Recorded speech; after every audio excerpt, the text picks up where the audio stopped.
আমরা সরকারি দল না বিরোধী দল এটা আমাদের কাছে বড় বিবেচ্য বিষয় নয়, বরঞ্চ একজন নির্বাচিত সংসদ সদস্য কতটুকু দায়িত্বশীলতার সাথে তারা জাতির সেবায় আত্মনিয়োগ করলেন, মানুষের অধিকার, হারিয়ে যাওয়া অধিকার ফিরিয়ে আনার জন্য লড়াই করলেন এবং যে অধিকার আছে তাকে সংরক্ষণ করার জন্য তারা তাদের চেষ্টা প্রচেষ্টা অব্যাহত রাখলেন। এর পাশাপাশি প্রাতিষ্ঠানিক সকল স্ট্রাকচারই প্রায় ধ্বংস হয়ে গিয়েছে। এগুলাকে ফিরিয়ে আনতে হলে অবশ্যই দায়িত্ব বেশি সরকারি দলের, তাদেরকেই মূল ভূমিকা রাখতে হবে। তারা যদি মূল ভূমিকা রাখেন তাহলে রাষ্ট্রের যে অঙ্গগুলো বিকল হয়ে পড়েছে সেগুলোকে সচল করা সম্ভব বলে আমরা মনে করি। বিচার বিভাগ থেকে শুরু করে সর্বত্র ভয়াবহ বিশৃঙ্খলা তৈরি হয়ে গিয়েছে। এই জায়গাগুলোকে অবশ্যই পরিচ্ছন্ন করতে হবে। আমরা দায়িত্বশীল বিরোধী দল হিসাবে আমরা জনগণের সাথেই থাকবো ইনশাআল্লাহ।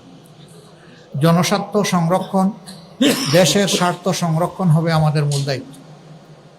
এদিকে আমরা সজাগ দৃষ্টি রেখেই জাতির পাশে থেকে আমরা দায়িত্ব পালন করব। সংসদে একটি কার্যকর এবং গঠনমূলক বিরোধী দল হিসাবে দুনিয়ার সভ্য দেশগুলা যেভাবে দায়িত্ব পালন করে আমরা সেই কালচারটা, সেই সংস্কৃতিটা সংসদে আমরা দেখতে চাই। সংসদের দুইটা অঙ্গ, একটা সরকারি দল আর একটা থাকবে বিরোধী দল, এটাই স্বাভাবিক। বিরোধী দল যেন তার ন্যায্য অধিকার, সংসদে কথা বলার অধিকার পায়, সেটা আমরা আশা করি। নূতন সরকারের দায়িত্ব যারাই নেবেন, দায়িত্ব নেওয়ার পরে আমরা আমাদের দিক থেকে নৈতিক দায়িত্ব পালন করব ইনশাআল্লাহ। আমরা তাদেরকে আশ্বস্ত করব, দেশ এবং জাতির স্বার্থে আপনাদের পাশে আছি। আমরা হাতে হাত রেখে কাজ করব। স্বার্থ বিঘ্নিত হলে আমরা আমাদের দায়িত্ব পালন করব। এই পাহারাদারির মধ্য দিয়ে একটা জাতিকে আমরা কাঙ্ক্ষিত গণতন্ত্রের রাস্তায় উঠাতে পারবো বলে আমরা আশাবাদী। আমরা আশাবাদী থাকতে চাই এবং আমরা ইতিবাচক দৃষ্টিভঙ্গি পোষণ করতে চাই। দেশে আইন শৃঙ্খলা রক্ষা করা, সামাজিক সৌন্দর্য বিধান করা, মানুষের অধিকার সংরক্ষণ করা, জনজীবনে নিরাপত্তা নিশ্চিত করা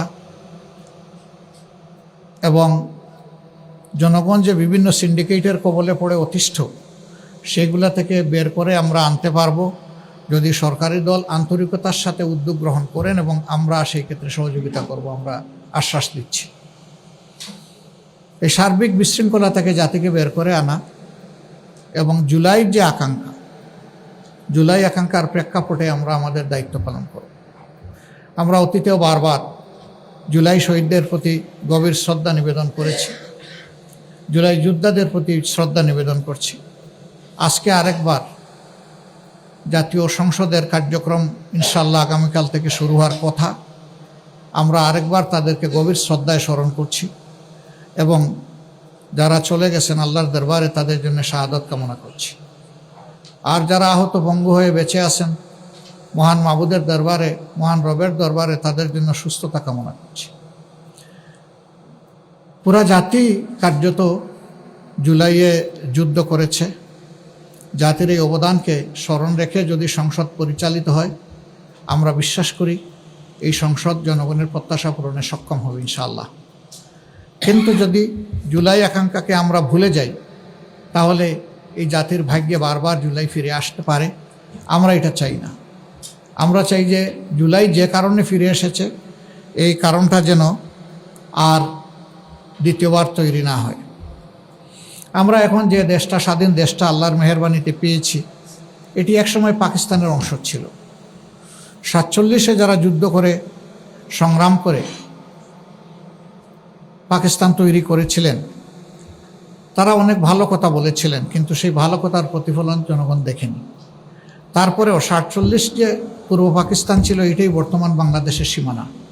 ওই সীমানা নিয়েই আমরা চলছি। কাজে এটার ভিত রচনা হয়েছে 47। আবার 47-এর যারা সংগ্রামী ছিলেন, রাষ্ট্র পরিচালনার দায়িত্ব পেয়েছিলেন, তারা তাদের দায়িত্বটা নিঃশ্বাস সাথে পালন না করার কারণেই পরবর্তী পর্যায়ে যে বৈষম্য তৈরি হয়েছিল এর বিরুদ্ধে পূর্ব পাকিস্তানের জনগণ তারা ফুঁসে উঠেছিল। ৭০-এর নির্বাচনে তার প্রতিফলন হয়েছিল। এই নির্বাচন অনুযায়ী ৭০ সালে ক্ষমতা হস্তান্তরের কথা ছিল শান্তিপূর্ণভাবে, সেটি না হওয়ার কারণেই মুক্তিযুদ্ধ অনিবার্য হয়ে উঠেছিল এবং সেই মুক্তিযুদ্ধে অসংখ্য জীবন চলে গিয়েছে, অসংখ্য মানুষ আহত পঙ্গু হয়েছেন, যারা অংশগ্রহণ করে যুদ্ধ করেছেন, যারা চলে গেছেন এবং যারা আহত হয়েছিলেন তাদের সকলের প্রতি আমরা গভীর শ্রদ্ধা নিবেদন করছি। সম্মানিত বন্ধুগণ, ইতিহাসের ধারাবাহিকতায় আজ ২৬ সালের এই নির্বাচন অনুষ্ঠিত হয়েছে। অতীতে এদেশে সুষ্ঠু গণতন্ত্র প্রতিষ্ঠা হওয়ার কোনো পরিবেশ তৈরি হয়নি।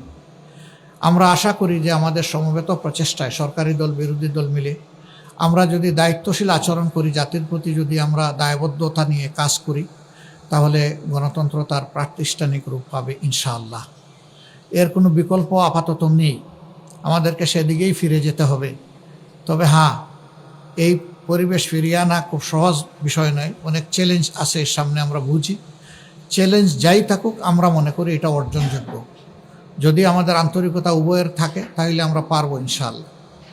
তা আমি আজকে সাংবাদিক বন্ধুদের মাধ্যমে গোটা দেশবাসী যারা এই নির্বাচনে অংশগ্রহণ করেছেন, বিশেষ করে আমাদের পাশে দাঁড়িয়ে যারা সমর্থন শক্তি জুগিয়েছেন এবং যারা আমাদেরকে ভোট দিয়ে কৃতজ্ঞ করেছেন, আমরা তাদের সকলের প্রতি গভীর কৃতজ্ঞতা জ্ঞাপন করছি, আন্তরিক শুকরিয়া জানাচ্ছি এবং অভিনন্দন ও মোবারকবাদ জানাচ্ছি।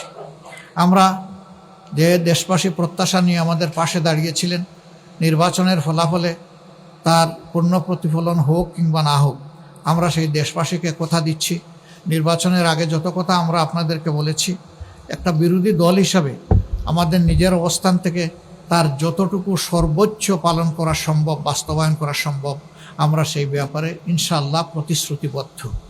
আমরা তা করার জন্য সর্বাত্মক চেষ্টা করব। আল্লাহ যেন আমাদেরকে সাহায্য করেন।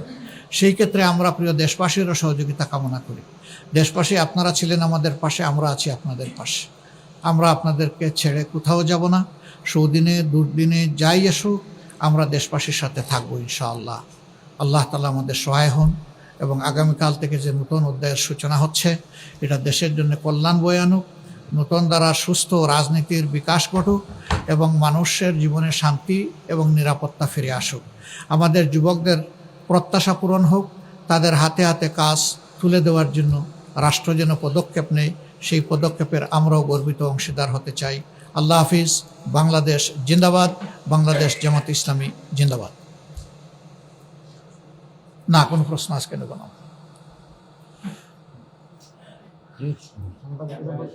সাংবাদিক বন্ধুদেরকে অসংখ্য ধন্যবাদ, আপনারা কষ্ট করে এসেছেন। এখন আমাদের সেশনের অপর অংশে আপনারা ইনশাআল্লাহ আমাদেরকে সহযোগিতা করবেন আশা করি।